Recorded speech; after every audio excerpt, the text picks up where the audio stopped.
Year 2022 was not only tumultuous but an eventful and interesting year with a series of surprising events securing space in the media and the attention of the community. From the series of protests and outrage that followed the ambush in Mon district to celebrations as people inaugurated several new districts.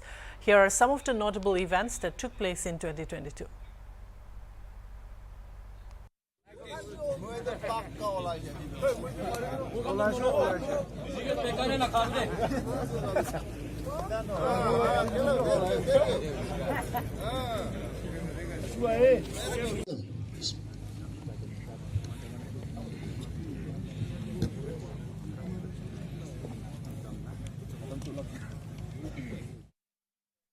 Year 2022 started on a somber note as Nagaland reeled from the ambush on civilians on December 4 to 5 in Mon district by security forces that led to the deaths of more than 10 people.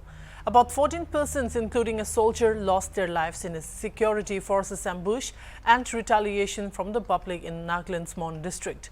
The incident is said to have taken place when a group of laborers were returning from a coal mine near Oting village. The ambush set a ton of news space for most of the initial months of the year 2022.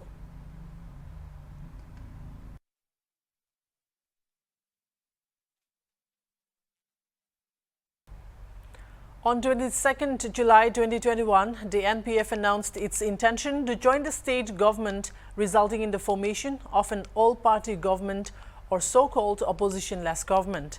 The new government was initially called the Nagaland Unity Government, but the government later announced that its name would be the United Democratic Alliance. This move was widely criticized by people.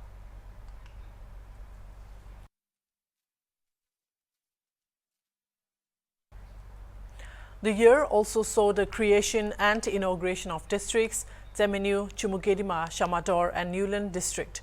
Conversations in the media, communities and government organizations revolved around the creation of new districts for the small state of Nagaland.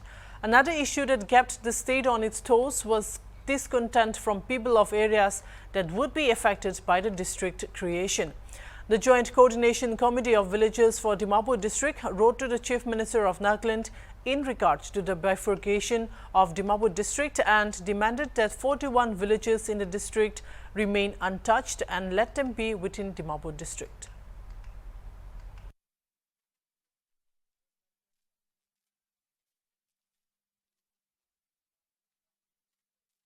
Another big news event was the agitation of the Nagaland In-Service Doctors Association. The organization gave the government to fulfill its demand in regard to increasing the age of retirement.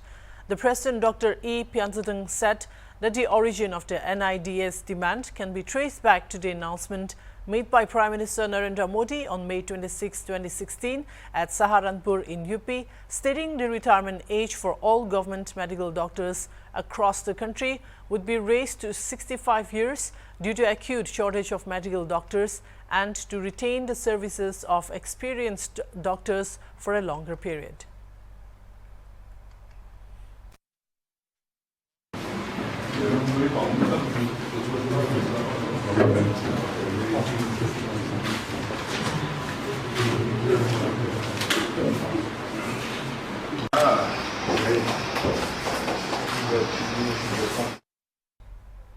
Nagaland also inaugurated the Nagaland Staff Selection Board.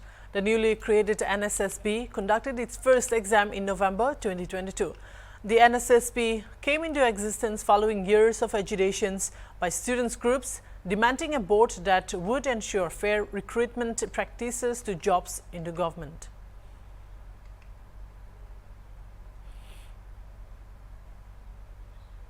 Another newsworthy event was the Eastern Nagaland People's Organization declaring that it would not participate in the Hornbill Festival 2022. It also declared that it would not participate in the 2023 elections in Nagaland. The move was part of the region's pressure tactics to create a separate state from out of Nagaland. Nagas, we speak out our mind, so it's not wrong for them to speak what they think and what they desire. But all this issue will be resolved. This is Another event that secured news space was when a policeman of the Indian Reserve Police in Nagaland district went missing. Police and administrative authorities and community members of Nagaland district searched for a member of the 13th NABIRA company who was said to have gone missing on September 17 from the camp. The Deputy Commissioner of Police Crime of Dimapur issued a note on September 20 stating that on September 18, a missing FIR was received at Nagaland Police Station that Yan Bonteng and the Ngoi of the IR posted at Nagaland town had gone missing on the 17th from the Nagaland 13th NABIR camp. Unfortunately, the policeman was found dead in Nagaland area.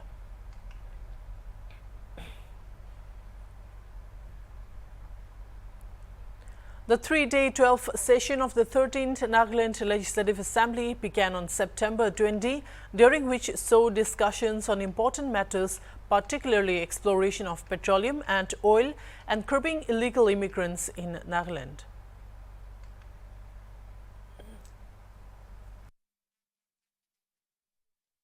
Leader of the Naga People's Front Legislature Party, Kuzoluzo Neno, urged for resumption of exploration of petroleum in Nagaland.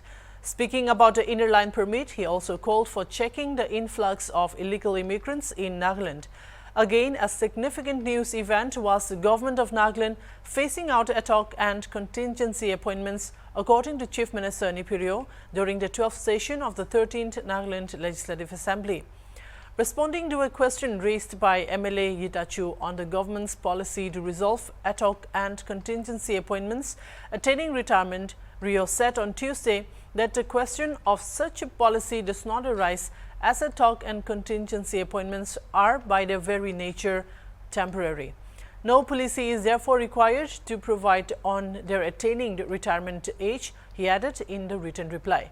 Rio, who is also Minister in charge of PNAR department, said the government is now trying to streamline ad hoc and contingency appointments.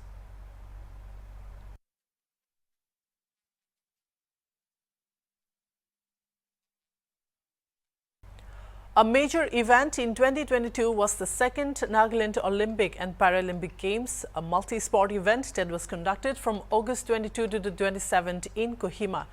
The participating delegations included 16 delegations from all districts in Nagaland. Approximately 3,500 athletes from the 16 districts of Nagaland competed in 11 sports and disciplines.